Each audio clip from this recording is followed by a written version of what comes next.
Hey guys, thank you for tuning in. If you like what you see, like and subscribe. Today I will be repotting a Blue Glow Agave. The ones that I had kind of rotted, so I'm trying again with a new potting mix. This is my agave, straight from the west coast of this country. I am in New York City, so I'm really happy it arrived in good shape. It's a little crispy on the top, but we'll fix that. So basically right now all I'm doing is just making sure that it fit in the vessel, and I'm letting you guys see how it comes when it's delivered, how long the root is, and just how big the plant is. So I'm just going to set that to the side. I have prepared some mixing solutions that I'll take you through now. So as I told you before, I have a shallow bowl, and it doesn't have any drainage. So we have a fix for that. I'm going to use Leica. For the purposes of this video, I have rinsed it. I don't normally do that. I just use it as is. But we're going to do it the right way. So we're going to do a layer of that. And the reason why we're using Leica is to make sure that when we fill it with water, it is not just saturating the potting mix, that the water has somewhere to go so that we're not rotting out the bottom of our agave. And I would do the same thing for a succulent, just for plants that don't necessarily like the water. Like to sit in water. What I'm pouring on right now is active horticultural charcoal. And what this does is it's going to make sure that we reduce the risk of fungus, mold, anything like that. And I'm just going to generously pour in some more. I used the bowl in the beginning, but I needed more. So I'm just going to pour it right out of the bag. We're going to make sure that that is flat. So then we won't have a lot of air pockets for when we plant our plant. We do not want our plant to sink down in the negative space. I'm showing you my ashy knuckles now. There are many benefits to having melanated skin, but you got to moisturize. Right now I am going to show you what my potting mix is. It's orchid bark, which you can see right there. And I'm going to add to my orchid bark a potting mix. I find that potting mixes are great, but you have to add other things to them just to ensure the healthiness and happiness of your plants. So the orchid bark I'm adding to a cactus, palm and citrus potting mix. And again, just to kind of imitate the conditions that agave would be growing with or growing in. It's not in its original habitat, which would be in the desert or in a very hot climate.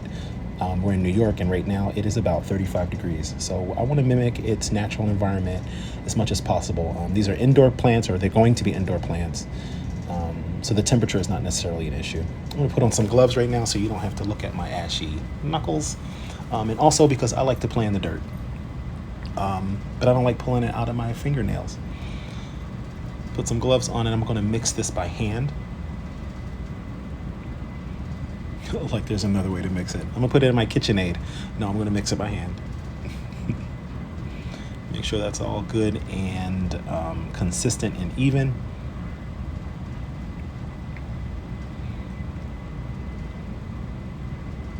And I'm basically just going to fill my pot. Now, I like to start with a conical shape. It's probably the way it should be done, just so that your plant can stay straight up as you are filling it in with dirt, but also just so you can kind of see how it's going to stand. You want to make sure that it has enough space. You don't want to plant too high over the root ball. So the conical shape kind of helps you see that or envision how it's going to land a lot better.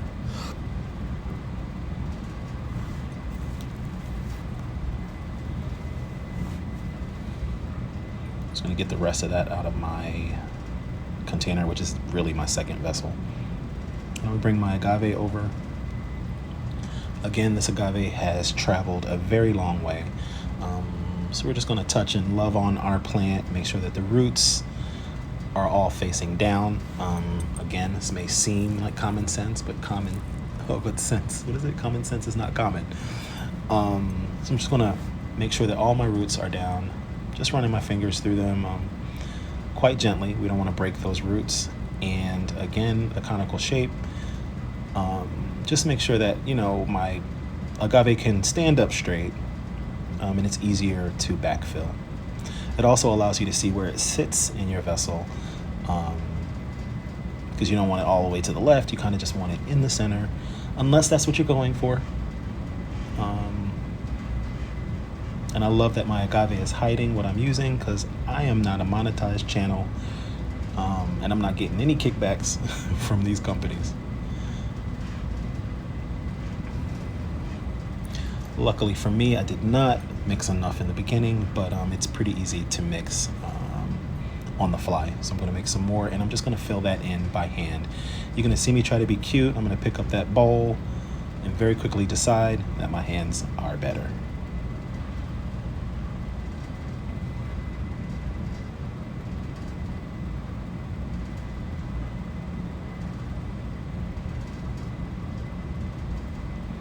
And again, you just grab big handfuls and just put that in by hand.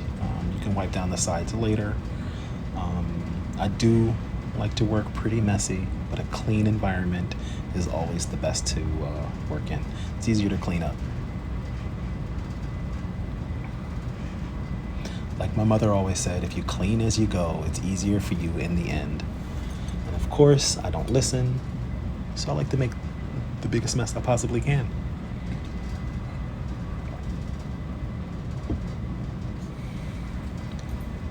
So see how my plant is standing straight up?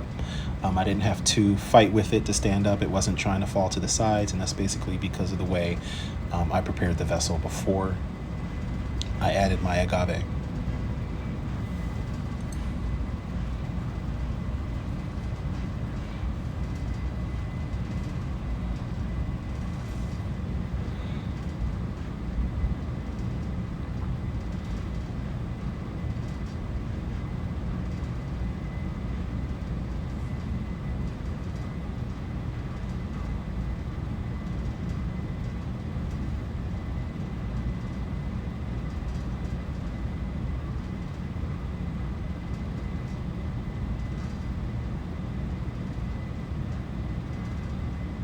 Now that I think that I've filled it as much as I can, I'm going to finish it with a layer of Japanese river rocks. I'm not really sure if they're from Japan, but that's what the bag says.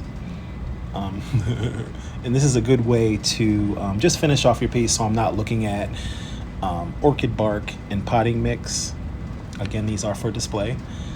So I just want to make sure it looks as nice as possible. I have a visitor. And here are the two agaves that I did at once. Hope you enjoy.